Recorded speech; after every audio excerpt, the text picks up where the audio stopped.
morning, church.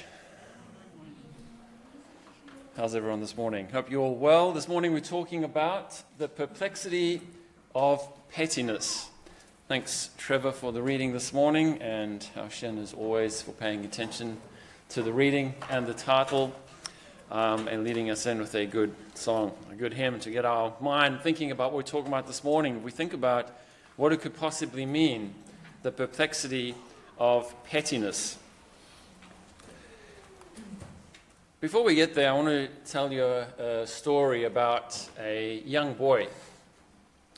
And this young boy found himself having to take care of business very, very early on in his life, and overcoming very many obstacles from very, very young. He worked his way in everything that he did diligently and really with full focused attention. In fact, this boy was known as someone who whatever he put his mind to do, he just poured all of his time and all of his effort into it. And he was seen as a bit of a genius, really. And he managed to work his way up and found himself in circumstances and situations where he was able to prove himself as a leader, as an organizer, and eventually found himself in a very, very powerful position. And in this powerful position, as he did his job, his day-to-day job, he found a woman that came to his door and asked him for help. And this woman, he helped as best he could, and this woman told him a story about how her husband had gone off to war, and so he helped her. She hadn't heard from him, didn't know how he was doing, and he helped her, and she asked him could he walk her home because it was a dangerous time of night. And I don't think too much further needs to be said, as this man found himself in a position where this woman's husband came back from war and said to him, well, I know you're in a prominent position and I know you're very well off, and so for just a little bit of help, I might forget to mention the fact that you and my wife have been visiting each other on a regular basis. And having faced this dilemma, he paid the money and kept it all quiet. And to be fair, this man didn't actually realize that the woman was married, although he was cheating on his wife, so there's really no fairness involved. And so he paid this sum of money, and the money was kept quiet for a long, long time, until eventually this man became a bit more, or came more into the picture, where this well-off guy and him were starting to be seen together, but this woman's husband was not very well known, as you can see. He's doesn't look as dapper as the ruler, as the one in a position of authority. In fact, he had a bit of a bad reputation. And I actually ended up going to jail, this man. And so by association, this man in a more prominent position became entangled in a political nightmare. And now, if you're wondering who I'm talking about, so that I can stop getting to there, because maybe at one stage you thought, oh, maybe he's talking about David, because I actually found a lot of similarities in the situation between David and this guy. But hopefully, as we've gone along, you scratched off David, because I'm actually talking about a man by the name of Alexander Hamilton, who is involved with American politics. In fact, he's one of only two non-presidents on the $10 bill, and he found himself in a very precarious position when he fell victim to what was commonly known at the time, I didn't actually know there was a name for this, but was commonly known at the time as the honeypot trick. And what would happen is exactly as it was told: a really dashing young woman would seduce a man in a higher power, and then this man would get caught and would be blackmailed or some way or another to try and keep it quiet.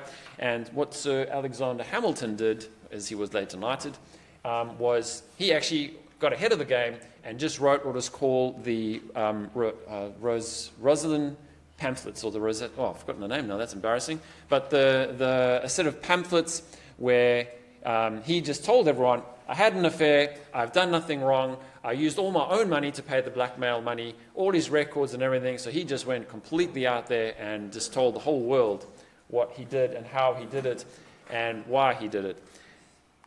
Talking about politics, seeing my last few lessons have been all about politics, I want to share another story of politics with you. And this one you can start trying to guess who the person is because it does have a biblical background. And in fact, we're going to be speaking about this person really quite a lot this morning. And so we have another foreigner who finds himself in a strange land. And as he works in this strange land, he works hard, even though not of the empire which he finds himself in. He works hard and rises through the ranks and eventually is promoted to very high up in the courts. And as he gets himself there, we find, and as we read a little bit more about him, that his sense of achievements is a lot more through cunning and political intrigue than perhaps his actual temperament.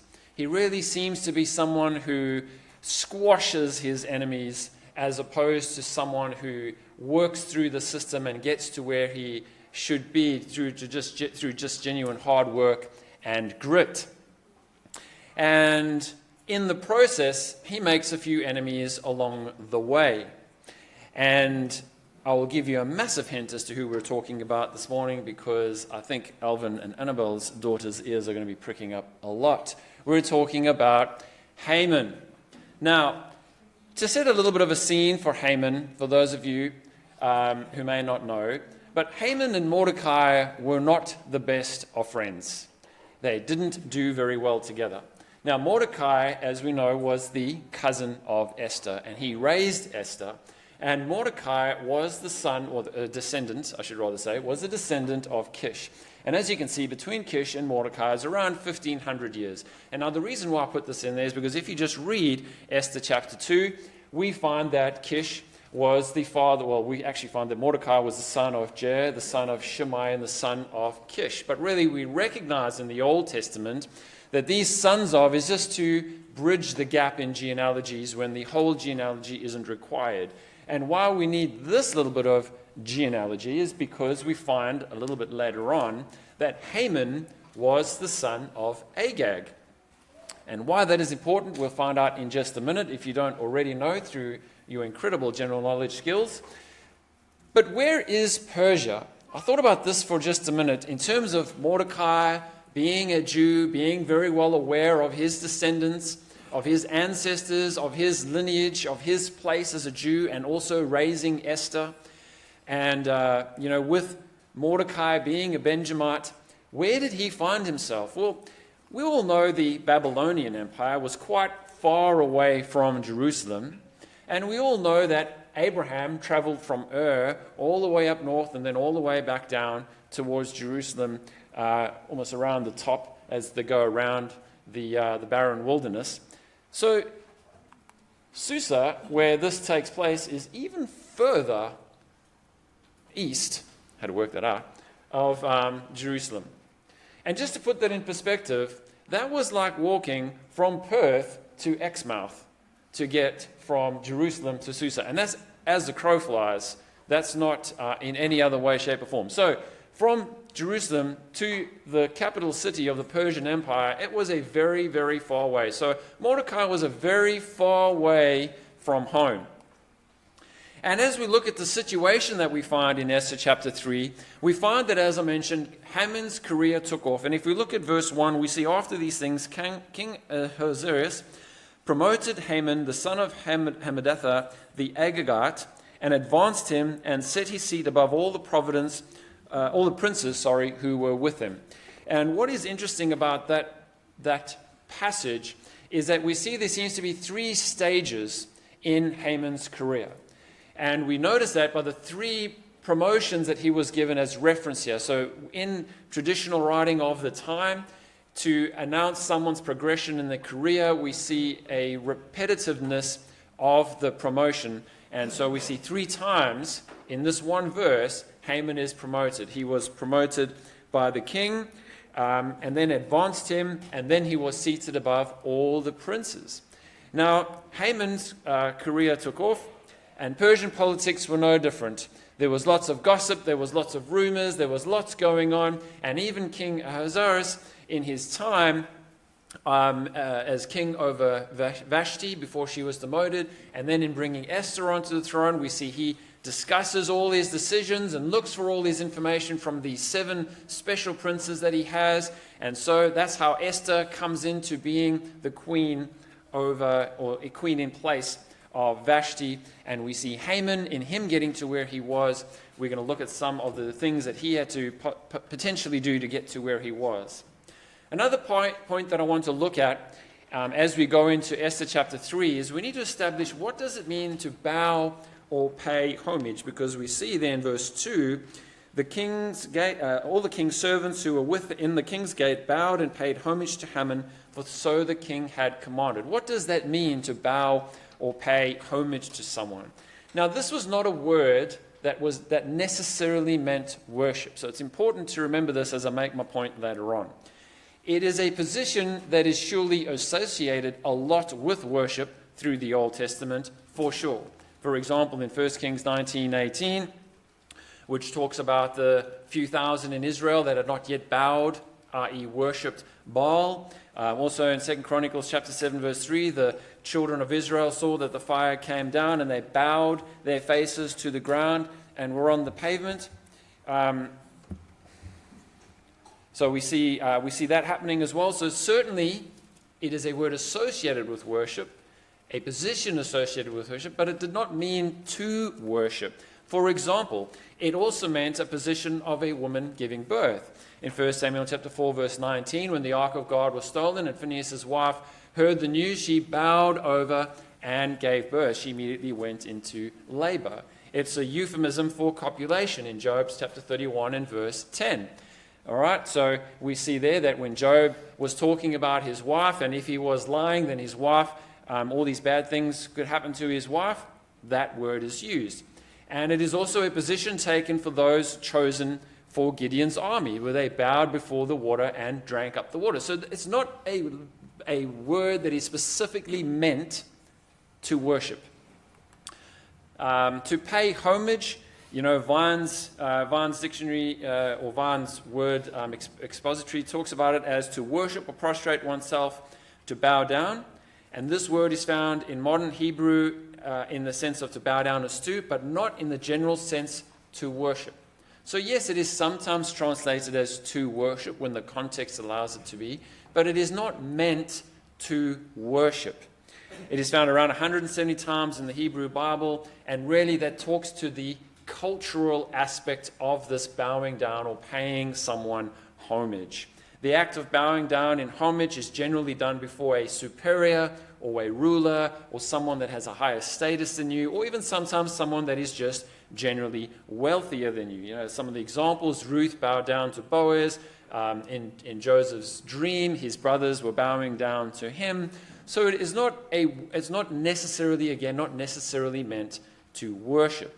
And also we see in Esther chapter 3 that the king had commanded those to bow down and pay homage to Haman because of his status that he had been promoted to.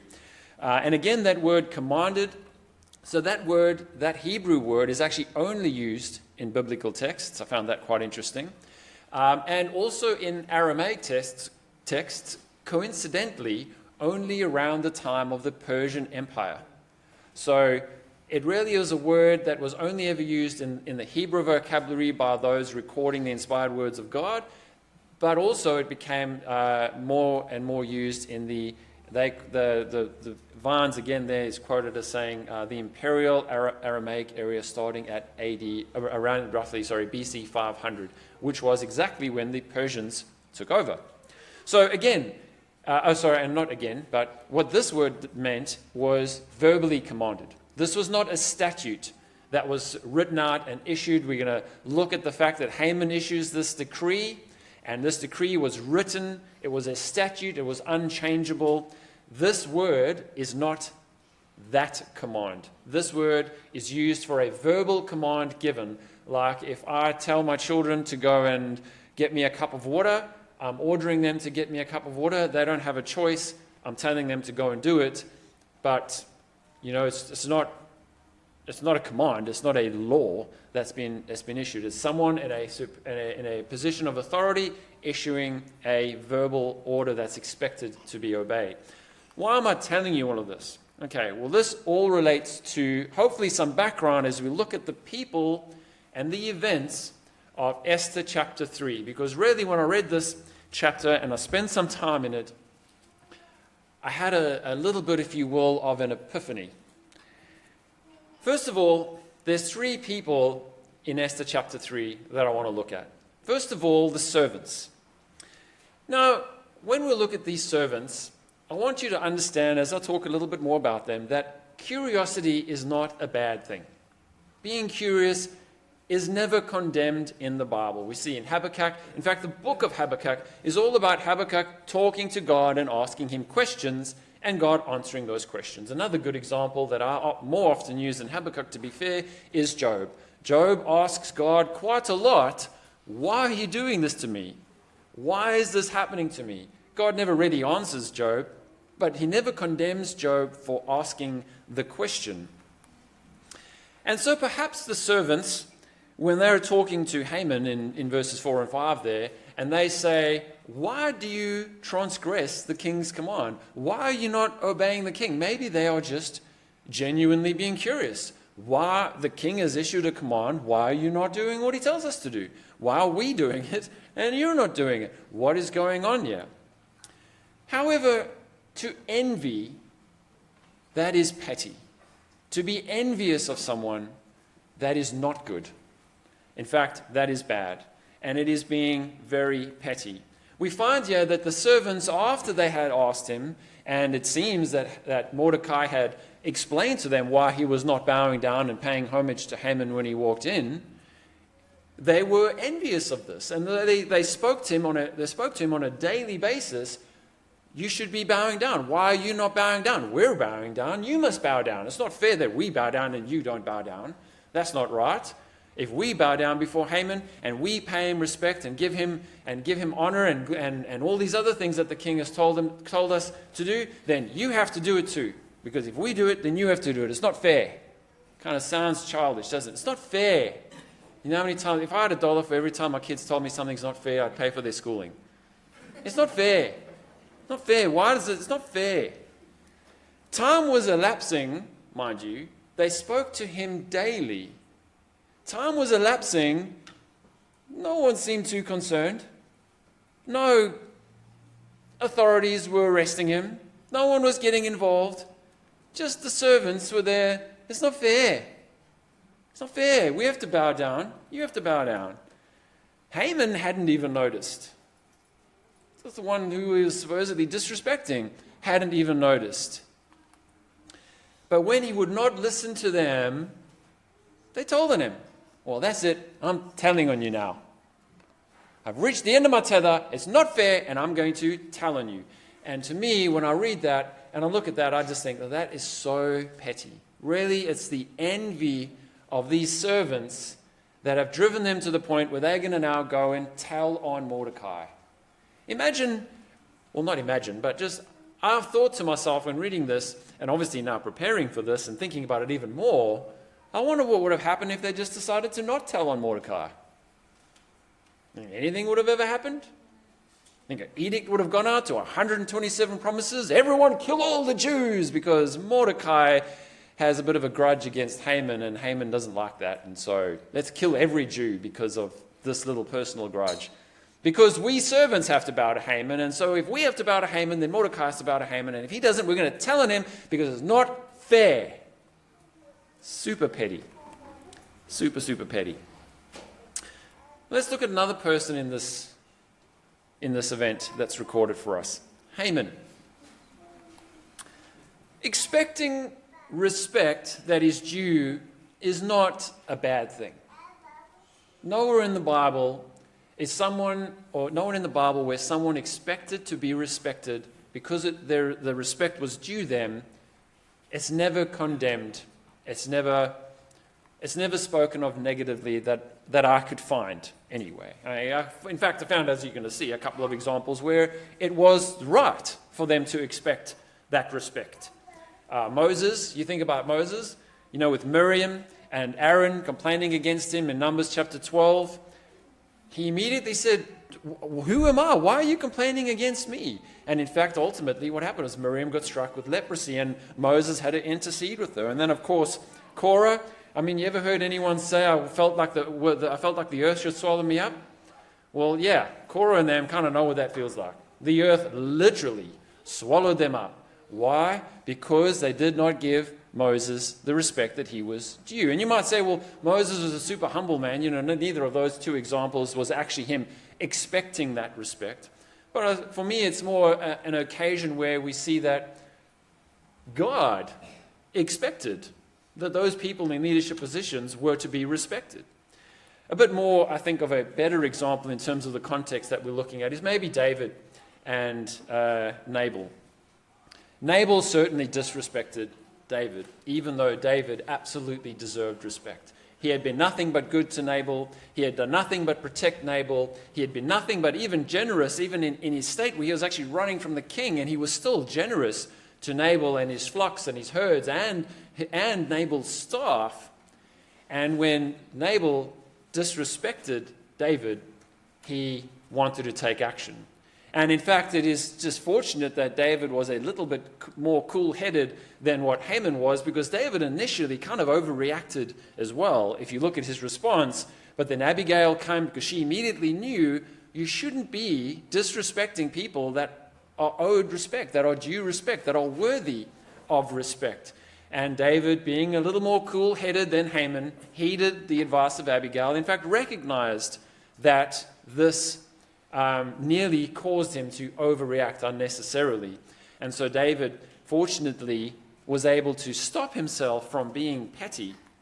Because what we do find out, or what we do learn from Haman in this particular instance, was that historical feuds are petty. To hold on to old grudges is petty. Haman was an Agagite. And this stems from the lineage of King Agag, who was an Amalekite. And guess who was told to go and kill all the Amalekites? None other than King Saul. King Saul was the son of Kish. And so we see why the author of Esther tells us very clearly that Mordecai was the son of Jair, the son of Shimei, the son of Kish. So this feud goes back 1,500 years, and we see Haman and Mordecai still holding on to this grudge of the Amalekites versus the Jewish people. So, I've just mentioned that. Overreactions are also petty. Historical feuds are petty, and overreactions are petty. Mordecai wouldn't bow to Haman. How am I going to react to that? I'm just going to kill every Jew on the face of the planet. That seems like a logical, rational response to this problem. No, that's not a logical, rational response to this problem. You don't kill an entire nation because one person has offended you. But again, we see someone holding on to an historical feud and an emotional baggage that he has been brought up with, and completely overreacting at a situation that he wasn't even aware of until Mordecai was told on by the servants in the court, who were jealous, who were envious of the fact that it appeared Mordecai was breaking the rules. Overreactions are always petty.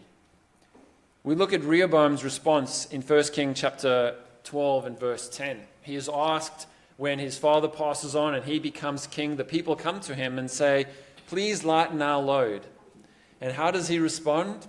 He says, "No, I think everything's good. We should just keep the status quo. We seem to be doing well." Is that how he responded? No, that's not how he responded. "My finger is thicker than my father's waist. I'm going to double your burdens and just really put on the pressure. You thought you were under pressure before." Why would you do that? All right, overreacting, wanting to prove yourself, wanting to be better than perhaps what you are. What about Pharaoh's response to Moses? That to me is something that always blows my mind. You think about time after time after time, Moses proves his power and authority and how things have come to pass. But what does Pharaoh always do? He says, no, I will not let that happen. I will rather let my entire country be given over just to be completely decimated. But I'm right and you are wrong, and I will prove it to you by coming away with nothing. What an overreaction. Like, at some stage, even his own counselors and advisors were saying, just let the people go. We're better off. We're much better off. But not Pharaoh. He wanted to prove that he was stronger. And so he just hopelessly overreacted, really gambling with the lives of an entire nation because of his own pride. So historical feuds are petty. Overreactions are petty. And lastly, I want to look at Mordecai. Now, holding on to your principles is not a bad thing. It's a good thing. It's a good thing to hold on to your principles. We look at Daniel. Daniel and his friends were brought in to be trained and brought up in the way of the Babylonians. And Daniel says, I think we should hold to our principles, our traditions, and eat as we have been commanded, not defile ourselves with all these other good, so-called good foods that are being offered to us. And so he holds to his principles and is rewarded for holding to his principles. Even Shadrach, Meshach, and Abednego, they were told to worship. That is different from just paying homage to someone, but to worship an idol. And they say, no, we're going to hold to our principles.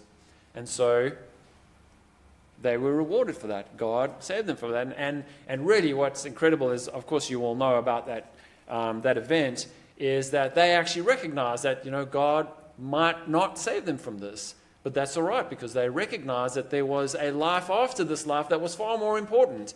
And to die in this life on the right side of God's law was far more important than to live a little bit longer on this side of eternity and die on the wrong side of God's law. The point that we made before, in fact, copy and paste, because historical feuds are petty. Mordecai would not pay homage because he was a descendant of Kish, and this man that he was to pay homage to was an Amalekite. And you might say to yourselves, oh, well, that's different. It's different. It's not the same. Well, Moses bowed before a Midianite priest. Was that different? He didn't worship the priest, but he bowed before him. You don't say, well, I don't remember that. I'm turning to Exodus right now, typing it in. So what happened? Where did Moses bow before a Midianite priest? Never. Well, Jethro, his father-in-law, was a Midianite priest. And when he came out to meet him in the wilderness in Exodus chapter 18, verse 7, Moses went and bowed before him. He wasn't worshipping him. He was just paying him homage as an elder, as his father-in-law. And so, again, historical feuds, emotional baggage can be petty and can lead us down a very wrong path. And so Mordecai refused to let it go. And as we look back over these three groups, well, these three people, but the servants are a group of people, I wonder what happened if either one of them had just been slightly less petty. If the servants hadn't decided to tell on Mordecai. If Haman had decided, just leave him alone. He's got history, he's got problems, it's not affecting me. If Mordecai had just thought to himself, well, he's gone up, he's second to the king has commanded it, the king is the husband to my cousin, all right, I'll just go through the motions. But each of the three individuals stood their ground and held fast to the point where it could have potentially resulted in the annihilation of a nation. You see, the couriers went out hasted by the king's command, and the decree was proclaimed in Susha the citadel. So the king and Haman sat down to drink, but the city of Shushan was perplexed. You see, all this pettiness had led to an entire city being completely perplexed. What has just happened? We got one man fighting with one man, and now an entire race of people are going to be completely annihilated. What is going on? Maybe what has this world come to? But that is what the world comes to when people hold on to pettiness, when people continually be petty. Consider if the servants of the king had understood perhaps Mordecai's position. Oh, we understand this must be a lot for you to handle, to work through. If the servants had not been envious of Mordecai, oh, whatever, just let him do his own thing. He can be petty by himself. Consider what would have happened potentially if Haman had understood Mordecai's position. Oh yeah, 1,500 years ago, his dad and my dad had a bit of a beef. Whatever, I'm not going to let it worry me now. I'm second to the king. I've got everything I could possibly want. I've got 10 children. I've got a wife. I've got money. I've got fame. I've got everything a man can wish for. If he wants to be silly, just let him be silly. Or just punish him. If Haman had not overreacted, if Haman had just, as I said, just punished Mordecai. You know, Mordecai is being petty. Not all the Jews in all 127 provinces. What if Mordecai perhaps had understood Haman's position? Oh, 1,500 years ago, his dad had a beef with my dad. Whatever. Hats off to you, Haman. You've done well for yourself. I'll dip my head to you, but that's about as far as it goes. If Mordecai had not just completely disrespected Haman publicly and kept saying that, no, I'm not doing it. He doesn't deserve it. Now, maybe the result would have been very, very different. And I'm not, the purpose of this lesson really is not for me to stand here and say, well, which one of these three groups of people are more or less guilty than the other. I mean, clearly the scale would tip towards the servants because there's far more of them. No, just kidding. But that idea of who or what did more or less right or wrong. I don't want us to think about that. Really, my challenge to each of us is to think and challenge ourselves as to, are we perhaps being petty in the way we react to people or situations that come our way? You know, even when you think about these three people and the situation they went through, you might say to yourself, well, you know, God still rescued the Jews. He brought about a great victory for Jews, and we saw Haman being utterly destroyed. But I want you to think about the fact that God's foreknowledge, God's pre-planning of what he knows is about to happen does not justify the means by which man sometimes causes things to happen.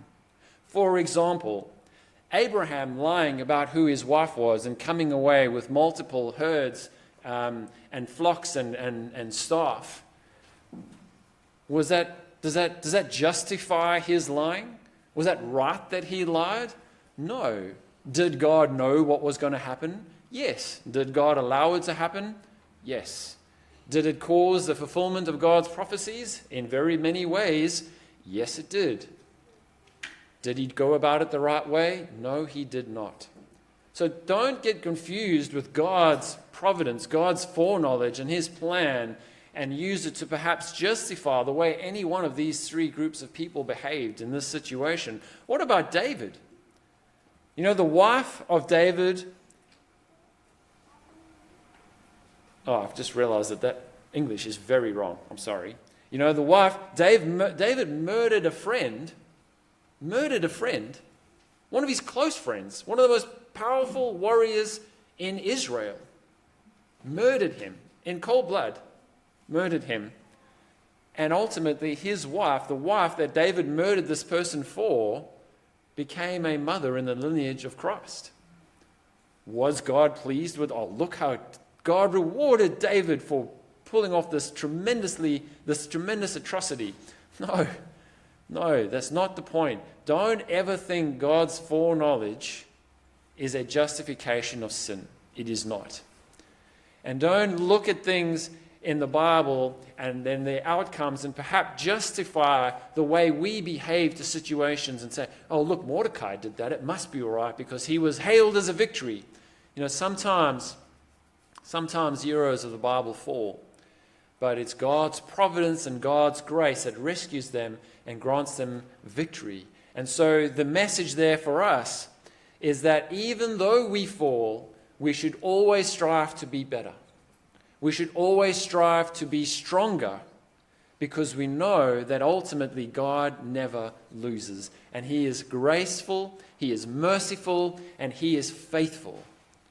And so trusting in God to do better is the way we should be living our lives. In Isaiah 46 verse 9 and 10, remember the former things of old, for I am God, and there is no other. I am God, and there is none like me, declaring the end from the beginning, the ancient times, things that are not yet done, saying, my counsel shall stand, and I shall do all my pleasure. God is in control. The choices we make affect our eternity. But don't ever think that God doesn't know what's going on. And so I want us to all look at the reflection now. I want us to all think about me. Not Quinton, but me. I want you all to say, I want to think about me. All right? So think about me. Think about how can I apply this lesson? Because you know something that I'm very good at. I'm very good at listening to lessons and instantly recognizing everybody else it applies to. Don't know if you're good at that. It's a superpower I have, and I can't turn it off. But I have to turn it off. Because this morning I want us to look in the reflection. I want us to think, have I been petty? Am I being petty? And can I be better? And can I look past God's goodness, the victory that I have in Christ, the incredible generosity and faithfulness of God towards me, and recognize this is not my reward for being good. This is just God being good. Can I be better to come just a fraction closer to deserving what I have in Christ Jesus? Am I looking at me? When I look in the mirror, am I being petty? I couldn't resist.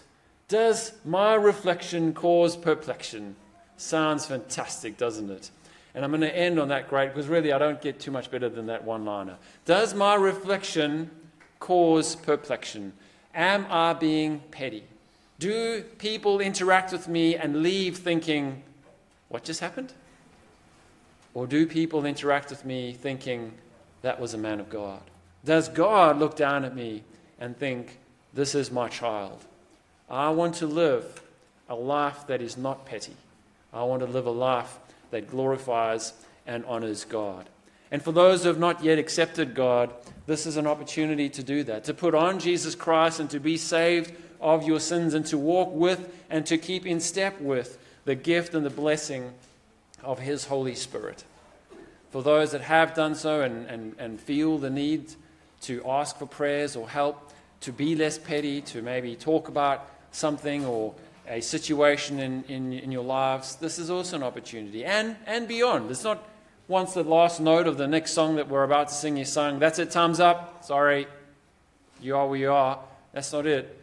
Like if this weighs on you, if you think about it, if it challenges you, and you feel the need to speak to someone, please do, anytime. Let's lean on each other. Let's encourage each other as we each strive to be good and faithful children of our Almighty God. Please will you stand as we sing our last hymn together. Thank you. Thanks for